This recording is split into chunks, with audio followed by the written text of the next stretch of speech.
Hi, welcome back to Python series. In this series, we will learn how to make use of nested for loop. अब nested for loop की हमें ज़रूरत कब पड़ती है? देखिए, जब भी आपको रोज एंड कॉलम्स में काम करना हो, यानी अगर हमारे पास ऐसा लॉजिकल एक टेबल है जिसमें रोज हैं, कॉलम्स हैं और हम ये चाहते हैं कि पहली रो में जाए उसके सारे कॉलम्स पे इटरेट करें, फिर सेकेंड रो में जाए उसके सारे कॉलम्स में इटरेट करें और जो वैल्यूज़ हम इटरेट करके एक्सट्रैक्ट करते हैं उन वैल्यूज़ पे अगर हमें काम करना है तो हमें नेस्टेड फॉर लूप को यूज़ करना होता है। नेस्टेड फॉर लूप में आपका एक लूप चलता है जो रोज पे काम करता है और उसके अंदर वाला लूप कॉलम्स पे काम कर सकता है। क्योंकि जब आप पहले रो पे होते हो तो आपको उस रो के सारे कॉलम्स पे जाना है, फिर जो रो पहला है आप उसको नेक्स्ट रो पे लेके जाते हैं, यानी वो बाहर वाला लूप सेकेंड रो पे जाएगा। जब आप सेकेंड रो पे हैं तो फिर से जो अंदर वाला लूप है उस रो के सारे कॉलम्स पे इटरेट करेगा। आप वैल्यूज़ को एक्सट्रैक्ट करके आपको उन वैल्यूज़ को सम करना है या डिस्प्ले करना है या किसी भी तरह से प्रोसेस करना है, वो आप कर सकते हैं। Let's understand a very simple example how to use nested for loop. चलिए हम एज्यूम करते हैं कि हमारे पास में लॉजिकली एक टेबल जैसा स्ट्रक्चर है जिसमें 3 कॉलम है और 5 रोज है। 3 कॉलम और 5 रोज। तो ये जो 3 कॉलम है और 5 रोज है, हम ये चाहते हैं कि हम पहले रो पे जाएं, उसके तीनों कॉलम की वैल्यू को दिखाएं, फिर सेकेंड रो पे जाएं, उसके तीनों कॉलम को दिखाएं। इस तरह करते हुए हमें 5 रो तक इटरेट करना है। तो सबसे पहले जो हम फॉर लूप यूज़ करेंगे वो टॉप फॉर लूप होगा जो रोज पे काम करेगा। तो हम लिखेंगे for R in range 1,6 because हम 5 रो की बात कर रहे हैं। ये वाला फॉर लूप यानी आपके पास में रेंज जो है ये कलेक्शन बनाएगा 1 से 5 तक की वैल्यू, और आर एक इमेजिनरी वेरिएबल है जिसको हम डिनोट कर रहे हैं रो के लिए।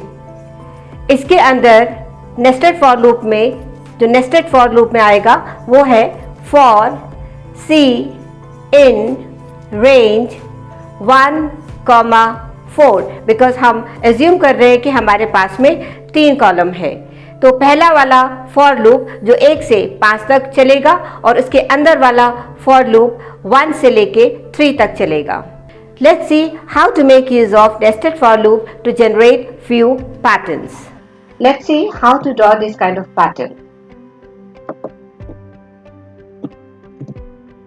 हम रो में हमें 5 रो चाहिए 1 से 5 तक, तो हमने कहा R in range 1,6 और हर नए रो पे हमें एक लाइन चाहिए, हमें खाली एम्प्टी लाइन। उसके बाद हम चाहते हैं कि जब हम रो में जाएं तो हमें प्रिंट करना है, वो भी कितने कॉलम से प्रिंट करना है, 5 कॉलम में। तो आपने 1 से लेके 6 तक लिया। अब जाके हमें प्रिंट क्या करना है,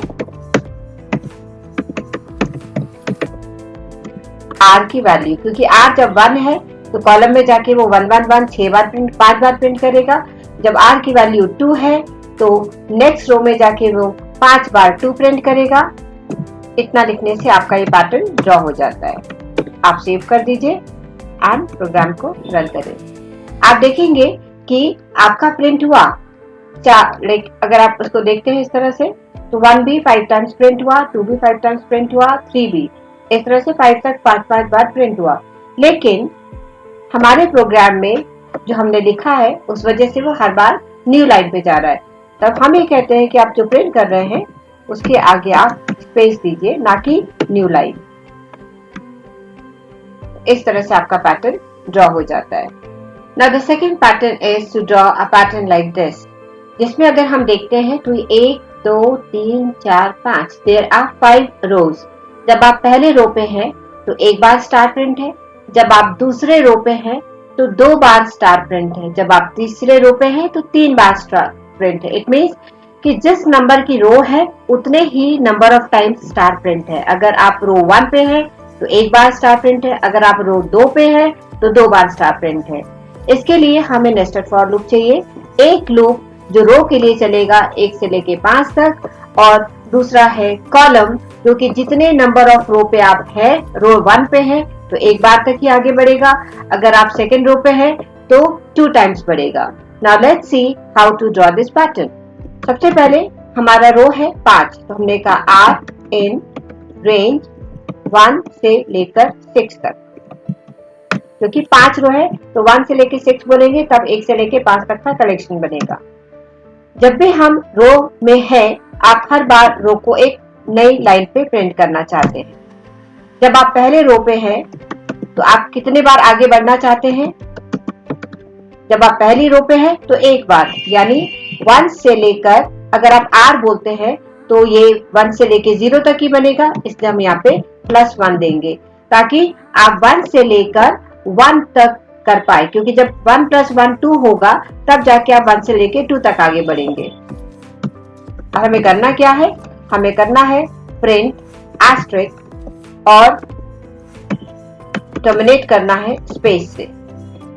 तो लीजिए आपका ये पैटर्न तैयार। Now we come to this pattern where we are going to print rows from 1 to 5 and every row we are going to print जो नंबर ऑफ रो पे आप हैं उसको उतने टाइम्स। अगर आप रो 1 पे हैं तो एक बार, अगर आप रो 2 पे हैं तो 2 को 2 टाइम, अगर आप रो 3 पे हैं तो 3 टाइम्स को 3। अगर आपको ये पैटर्न ड्रॉ करना है तो now let's see how to make the program. से फॉर R in रेंज 1 से लेके 6 तक, नई रो पे जाएंगे तो हम एक न्यू लाइन पे ही हर रो को प्रिंट करना चाहते हैं। जब आप उस रो में हैं तो हमने कहा C in रेंज। अब ये रेंज जो है, अगर आप रो 1 पे है तो एक बार प्रिंट करना है, यानी 1 से लेकर R दे सकते हैं, but you have to remember 1 से 1 यानी 1 से 0, क्योंकि हमारा जो अपर बाउंड होता है ये हमेशा उससे एक कम लेता है। तो अगर अपर बाउंड 1 है तो 0 तक ही लेगा। हमने कहा जिस रो पे है उससे एक बड़ा, यानी उस रो तक ही हम जाएंगे। एंड हमें प्रिंट क्या करना है? जो रो है उसी का number.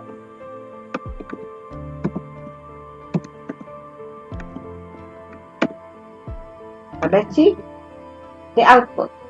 Now let's see this pattern where जब आप रो 1 पे है तो एक बार प्रिंट करेंगे 1, जब आप रो 2 पे है तो 1 से लेके 2 तक, जब आप रो 3 पे है तो 1 से लेके 3 तक, जब आप रो 4 पे है तो 1 से लेके 4 तक, जब आप 5th रो पे है तो 1 से लेके 5 तक। यानी जिस रो पे है 1 से लेके उस पर्टिकुलर रो नंबर तक आपको इंक्रीमेंट करना है।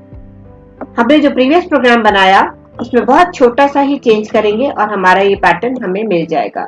लाइक पहले यहाँ पे हम रो प्रिंट कर रहे थे, हमें क्या करना है कि रो 1 है तो ये 1 को इतने टाइम्स प्रिंट कर रहा था, बट अब हमें क्या करना है कि C को प्रिंट करना है। So let's understand what happens now. इसको इस तरह से समझ लेते हैं कि जब आप इस प्रोग्राम को चलाते हैं तो आपके पास वेरिएबल R है और इसमें वैल्यू कहाँ से आती है? इसमें वैल्यू आती है आपके पास में 1, इस लिस्ट से जो 5 तक बिल्ड है, क्योंकि 1 से 6 बोला है आपने तो 1 से लेके 5 तक है। तो R की जब वैल्यू होती है वो सबसे पहले 1 होती है।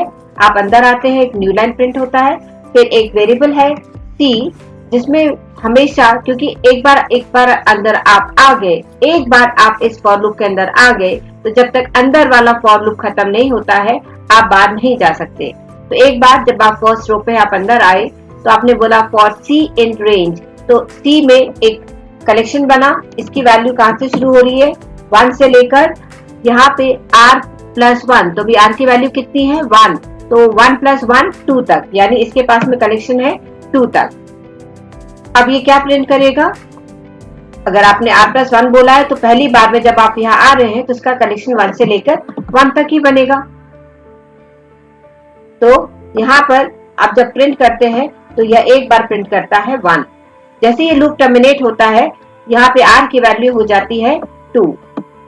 R की वैल्यू 2 होती है, yes definitely it is within the range, so it will come inside, it will print a new line, again C will be created, फिर वेरिएबल C बनेगा। अब इसमें रेंज की वैल्यू कहाँ से आएगी? 1 से लेके R + 1, तो R की वैल्यू 2 है, 2 + 1 3, तो ये कलेक्शन कहाँ तक जाएगा? 2 तक। इट मीन्स जब आप अंदर आते हैं तो C की वैल्यू 1 है तो ये प्रिंट करेगा 1 और फिर ये लूप वापस जाएगा क्योंकि इसके कलेक्शन में 2 भी है, तो C की वैल्यू हो जाती है 2, तो इट विल प्रिंट 2। जैसे ही कलेक्शन खत्म हुआ again it will go here and r की वैल्यू हो जाती है 3। जैसी 3 होती है अंदर आएगा, न्यू लाइन प्रिंट करेगा, फिर अब कलेक्शन दोबारा बनेगा। अब आपकी वैल्यू 1 से लेकर 3 + 1 यानी 4 तक जाएगी, मतलब C में आपके पास वैल्यू आ जाएगी 1 से लेके 3। तब आपका ये प्रिंट होगा 1 2 3 और इस तरह से ये फॉर लूप एग्जीक्यूट होता है और आपके लिए पैटर्न ड्रॉ करता है। Let's save it and let's run the program. So that's how we can use nested for loop to generate this kind of pattern. In this session, we will learn how to make use of while loop. Whatever we have done in for loop, all those things can be done using while loop. So we will understand the difference between while loop and for loop in next session and how to make use of while loop in your programs. Stay tuned, keep watching, and please do not forget to like, share and subscribe. Thank you.